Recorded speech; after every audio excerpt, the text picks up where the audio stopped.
Are you a HDB owner and wonder if your property can help secure retirement? Or perhaps your parents have been nagging you to buy a HDB flat first?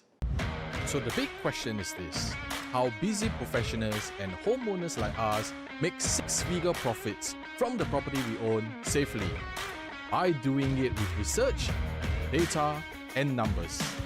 How do we buy in a way without complications and half guessing, regardless of the market conditions, and still remain profitable? That is the question. Here, I will share with you exactly what we do and how we do it. My name is Edmund, and welcome to Singapore Real Estate Insider.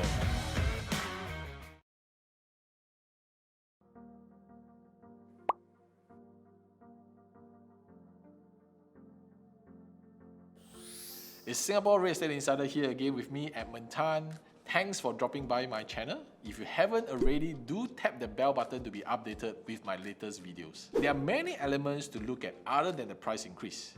As you know, a bull run is happening in the property market, and it's most likely that it will continue to soar.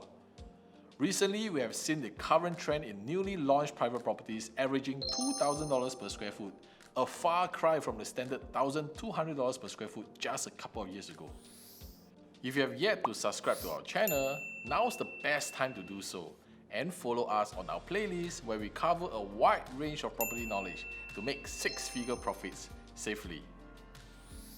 Despite the increase in prices, we have also seen the growth in private property sales as new generations upgrade from HDB to condo units, mainly as they start a new family to grow.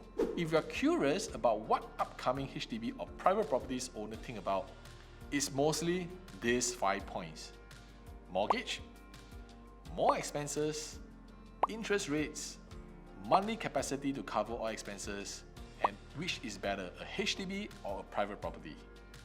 For many of us, the list of points could go on.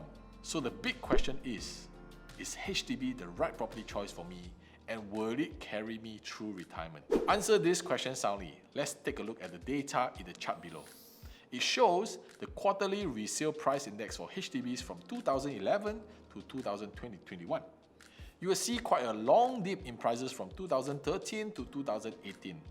This is mainly caused by the cooling measures that the government introduced to slow down the HDB resale prices. Now, let's look at the data in actual figures. Consider this couple who bought their flat and choose to hold on to it for 30 years, believing its value would appreciate.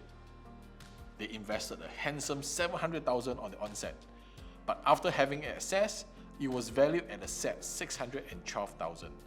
That's a huge loss of $160,000 thanks to the CPF imposed interest rate. I know it's common advice to buy a HDB first, but looking at the figures we just saw, is this what you want to happen to your hard-earned money when your retirement age comes? Think again. We experienced another round of cooling measures in 2021 at the height of the pandemic.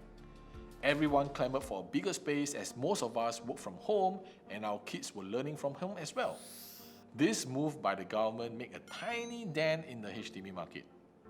While we have yet to find out if the HDB prices will continue to rise in future, what is the safest, wisest move HDB owners can make?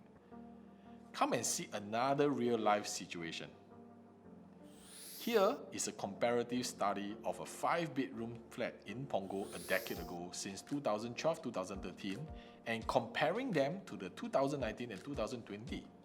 Do you see a $200,000 dive? This is a huge loss and ouch. No doubt prices have since went back up to previous highs. Can you imagine waiting more than 6 years to be at the same price as how you purchased them before?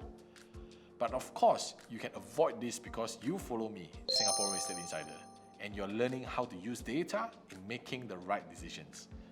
Going back to our Punggol example, if you were an HDB flat owner and knew when to let go and smartly reinvest those money into a newly launched private property, you could have landed yourself on a profit of $300,000. Wow! By now, many of you are probably thinking this is easy to say, looking at all the data, charts, and figures. One of the biggest concerns you probably have is if you could pay off the monthly mortgage loans without over-leveraging. Well, the fact is, it might not seem easy when you do not know what options are available for you. The important thing when making such decisions is to work out a financial plan. With a foolproof plan, many HDB owners manage to upgrade hassle-free and live without the stress of mortgage loans. Hit me up if you hope to avoid being in the same situation as the unfortunate case of the couple above and want to know how to avoid losing unnecessary money. I have another video for you on how to steer clear of all these mistakes and how you can actually take advantage of your HDB flat given the appropriate time. So do stay tuned for the next video.